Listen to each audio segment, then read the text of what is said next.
ಮುಖ್ಯವಾಗಿ ಪೌರ ಕಾರ್ಮಿಕ ಮಹಿಳೆ ಹುಲಿಗೆಮ್ಮ, ನ್ಯಾಯಾಂಗ ಇಲಾಖೆಯ ರೇಣುಕಾ, ಕೆಇಬಿ ಭಾರತಿ ಜೋಶಿ, ಶಿಕ್ಷಣ ಇಲಾಖೆಯ ಜಯಶ್ರೀ, ಆರೋಗ್ಯ ಇಲಾಖೆಯ ಪದ್ಮಾ, ಅಂಚೆ ಇಲಾಖೆಯ ಪೂರ್ಣಿಮಾ, ಸಾರಿಗೆ ಇಲಾಖೆಯ ಸೌಮ್ಯ ಹಾಗೂ ಬಿಸಿ ಊಟದ ಮುಖ್ಯ ಅಡಿಗೆಗಾರ್ತಿ ಸುನೀತಾ ಸಜ್ಜನ್ ಸೇರಿದಂತೆ ಹಲವರನ್ನ ಸನ್ಮಾನಿಸಿ ಅವರು ಇಲಾಖೆಗಳಲ್ಲಿ ಸಲ್ಲಿಸುತ್ತಿರುವ ಅನನ್ಯ ಸೇವೆಯನ್ನ ಸ್ಮರಿಸಿ ಅವರ ಸೇವೆ ಎಲ್ಲರಿಗೂ ಸ್ಫೂರ್ತಿ ಎಂದು ಹೇಳಿ ಅವರನ್ನ ಅಭಿನಂದಿಸಿದರು. ಈ ಸಂದರ್ಭದಲ್ಲಿ ಸೊಸೈಟಿ ಮೂವ್ಮೆಂಟ್ನ ಮುಖ್ಯ ರೂವಾರಿಗಳಾದ ಲಲಿತಾ ನಾರಾಯಣ್ ವಗ್ಗ, ನಾಗರಾಜ್ ಕಾಜಿ, ಕೆ ಶರಣಮ್ಮ, ತಾರಾ ತಿರುಪತಿ ಜೋಶಿ, ಮಾಲಾ, ಟಿ ಮಂಜುನಾಥ್, ವಿನಯ್ ಕುಮಾರ್, ಶಿವಕುಮಾರ್ ಇನ್ನಿತರ ಪಿರಾಮಿಡ್ ಮೇಷ್ಟ್ರುಗಳ ಉಪಸ್ಥಿತರಿದ್ದರು.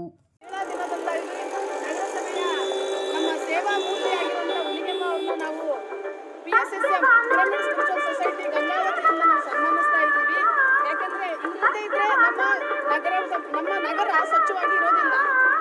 ಸಾಯಿಬಾಬಾ ಅವರು ಹೇಳ್ತಾರೆ, cleanliness is next to godliness ಅಂತೇಳಿ. ಸ್ವಚ್ಛತೆ ಇದ್ರೆ ಮುಂದಿಂದೆಲ್ಲ. ಆದ್ರಿಂದ ಇವ್ರು ಎಷ್ಟು ನಿಸ್ವಾರ್ಥ ಅಂದ್ರೆ, ನಿಮಗೆ ಒಂದು ನಾವು ಅಂತಾರಾಷ್ಟ್ರೀಯ ಮಹಿಳಾ ದಿನ ಇದೆ, ನಿಮಗೆ ಸನ್ಮಾನ ಮಾಡ್ತೀವಿ ಅಂದ್ರೆ ಅಲ್ಲಿ ಕೆಲಸ ಮಾಡೋರಾದ್ರೆ ಅವ್ರಿಗೆ ಮಾಡ್ರಿ ಅಂತಾರೆ. ಅಂದ್ರೆ ಅವ್ರಿಗೆ ಸೇವೆ ಬೇಕಿಲ್ಲ. ನಾನು ಕೆಲಸದಲ್ಲಿ ಇದ್ದೀನಿ ಮೇಡಮ್, ನನ್ಗೆ ಯಾವ ಸರ್ವಿಸ್ ಯಾವ ಸನ್ಮಾನ ಬೇಕಿಲ್ಲ.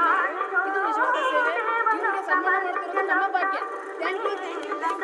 ನಿಮ್ಮ ಸೇವೆಗಳನ್ನು ಆಶಿಸದೆ ಇವೆಲ್ಲ ನಮಗೆ ಬೇಡವಾಗಿತ್ತು ಅಂತ 20 ವರ್ಷಗಳ ಕಾಲ ಆರೋಗ್ಯ ಇಲಾಖೆಯಲ್ಲಿದ್ದು ನಿಸ್ವಾರ್ಥವಾಗಿ ಪ್ರಾಮಾಣಿಕವಾಗಿ ಬಹಳ ಪ್ರೀತಿಯಿಂದ ಸೇವೆ ಮಾಡ್ತಿರುವ, ವಿಶೇಷವಾಗಿ ಹೆರಿಗೆ ಸೆಕ್ಷನ್ನಲ್ಲಿ ಡೆಲಿವರಿಗಳನ್ನು ಮಾಡಿಸ್ತಾ ಇರುವ ಪದ್ಮಾ ಮೇಡಮ್ ಅವ್ರ ಜೊತೆ ನಾವಿದ್ದೀವಿ. ನಿಜವಾಗ್ಲೂ ನಮ್ಗೆ ಭಾಳ ಹೆಮ್ಮೆ ಅನಿಸುತ್ತೆ. ಅಂತಾರಾಷ್ಟ್ರೀಯ ಮಹಿಳಾ ದಿನದ ಶುಭಾಶಯಗಳನ್ನ ಅವ್ರ ಜೊತೆ ನಾವು ಪಿರಮಿಡ್ ಸ್ಪಿರಿಚುವಲ್ ಸೊಸೈಟಿ ಗಂಗಾವತಿಯಿಂದ ನಾವೆಲ್ಲರೂ ಸೇರಿ ಅವರನ್ನು ಅಭಿನಂದಿಸ್ತಾ ಇದ್ದೀವಿ.